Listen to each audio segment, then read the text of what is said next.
So we're going to kick off with one of the films of the summer, which I've certainly been looking forward to with a little bit of trepidation, I have to say, and that is Indiana Jones and the Dial of Destiny. Andy, could you introduce this clip for us? Yes, certainly, Bob. The man with the hat and the whip is back, and this time it's all about time. Here's a clip. Water displacement. Get in the pool! Why? Help me open the door! Well, they didn't get out the doors. Get in the pool! Okay, I'm getting in the pool. Help me! Archimedes was fascinated Right! Water displacement!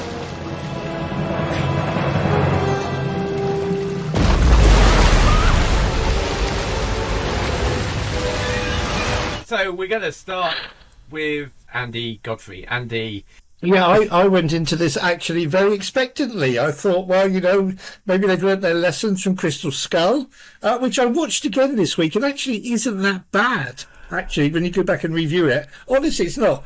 But I thought, well, maybe they've learnt their lessons. We've got a fresh director. We've got a fresh production team. I know that Spielberg and Lucas are still behind, the powers behind the film. But I really enjoyed it. I mean, I've now seen it 3 times. And each time I've seen it, I've seen something that I missed on the previous occasions.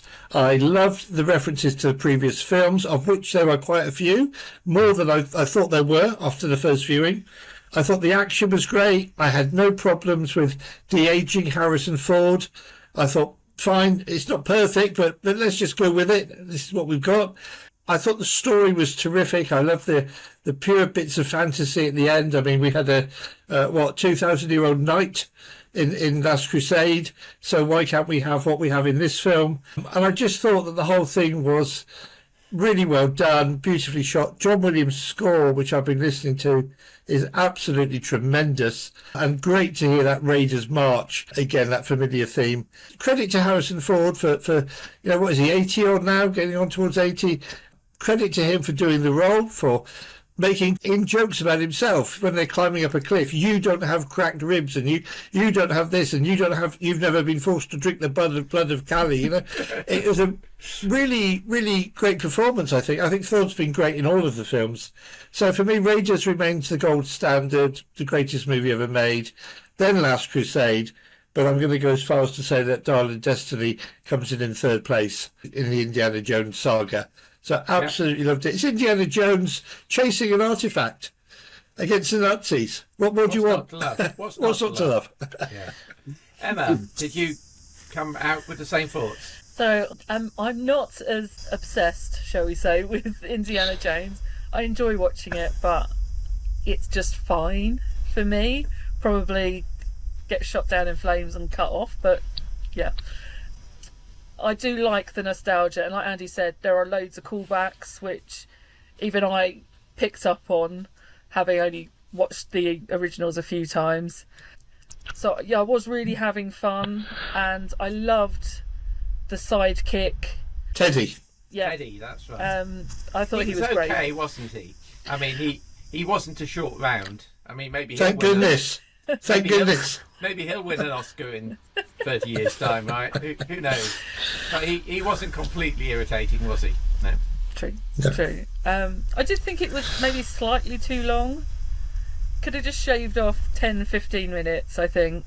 I would have personally shaved off most of that tuk-tuk chase in Tangiers. That was a little possibly much, wasn't it? Which I couldn't really get excited about. We've seen it so many times in Bourne and Bond and similar movies, and it's been done frankly better than that. I just think I got bored in that action sequence. Certainly, like the beginning, I was very much, you know, swept up in it being Indiana Jones back again.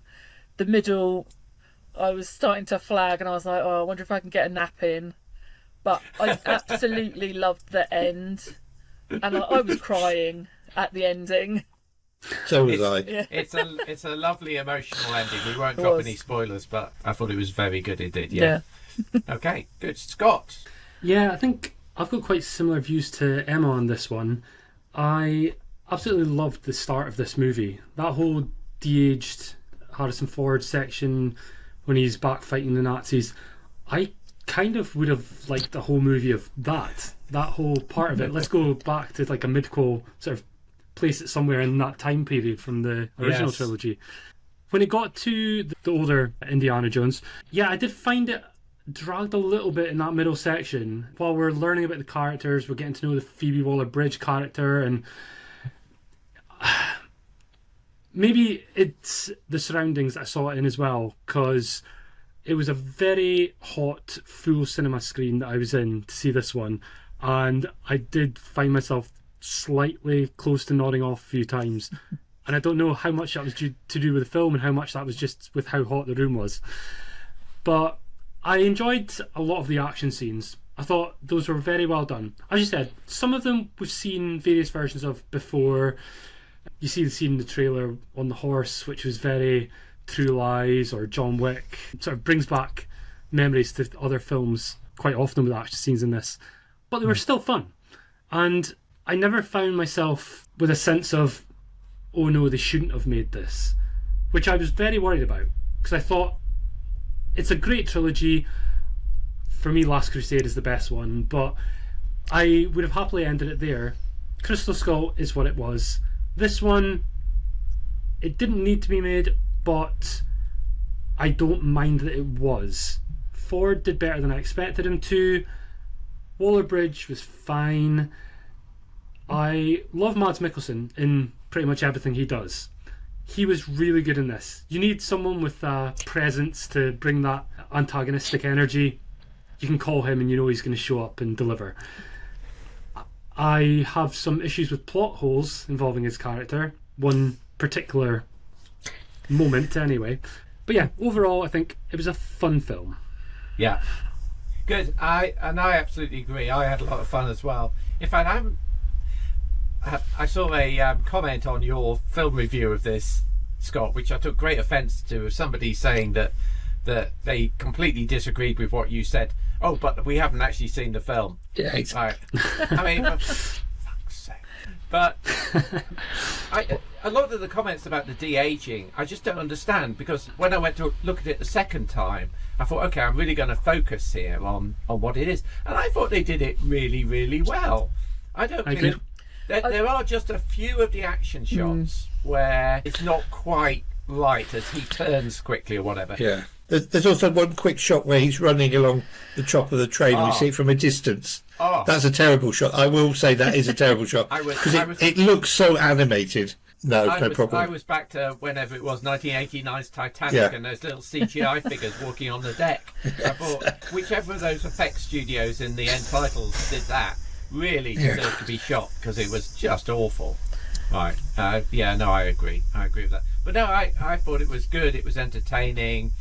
I think whether people enjoy the ending or not and can suspend their disbelief about what happens in the ending.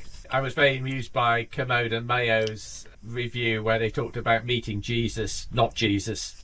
But I thought it was a very clever line in the script there about the trick deck that Phoebe Waller-Bridge says in that final sequence, which I thought, okay, that's quite clever that you've added a way of actually getting to that particular unlikely scenario. Yeah. In terms of scores on the doors, I'm going to give this one an 8 out of 10. Emma? I think I'm going to have to go with a 6. Oh, okay. Ooh, okay. It's very close. Like, it's a very, it's like 6.9. Okay. It's very close to being a 7. Okay. Andy? I'm going to give it a 9. Not least of which for Harrison Ford's line, "You're a German, don't try to be funny." That's very good. Yes. There needed to be a little bit more humour like that. They did in the film. Did. I think. But I've seen it 3 times. No. That was a very good line. Yeah. And Scott. Well, I'm going to make it 4 different ratings because I'm going to give it a 7. 7. That's 7.5 out of 10, which makes it a. Excellent.